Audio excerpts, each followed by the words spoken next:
Guys, i-assemble natin to, no? Turo ko sa inyo kung paano pagbalik nitong kasi nung nawala ng power to, pagbaklas, kumalas. So medyo madaming mechanical to, pati yung hammer niya. So ayan natin, no? Assemble natin. So ito yung mga bumaklas na turo ko sa inyo, no? So dito unang-una ingat, no? Itong bearing na ito tumatalsik to. So pinasok ko na siya. Yan yung bearing na yan. Tsaka to. Dalawa yan. So unahin natin to, no? Balik natin tong spring. Yan guys.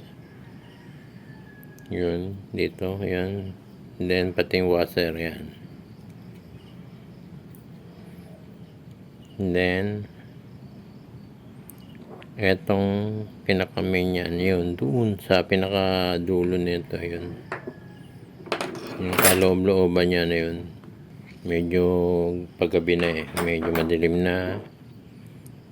Suswak natin yan kung masuswak na kagad.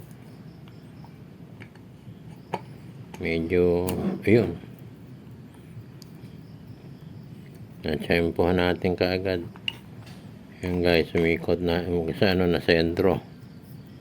Ngayon guys, ito sa nahanapin. Ito yung sa hammer and drill adjustment. Ito.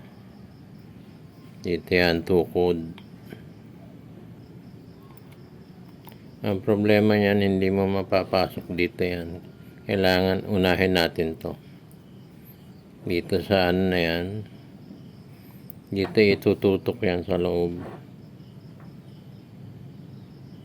Meron siyang gap na, ayan, yan ang papasukan niya to. Yun. So, hindi natin maano yan. Kailangan tanggalin natin to. Ito, yan. Baba muna natin to, no? I-forma muna natin yan sa ito guys, yan. Para sumalo siya. Yun. Yun ang mag-ano siya sa yun ang mag-hammer tsaka drill. Then yan, tsambahan natin.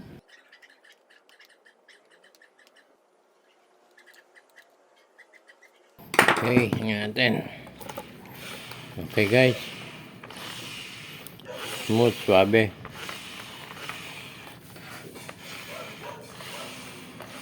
Hammer.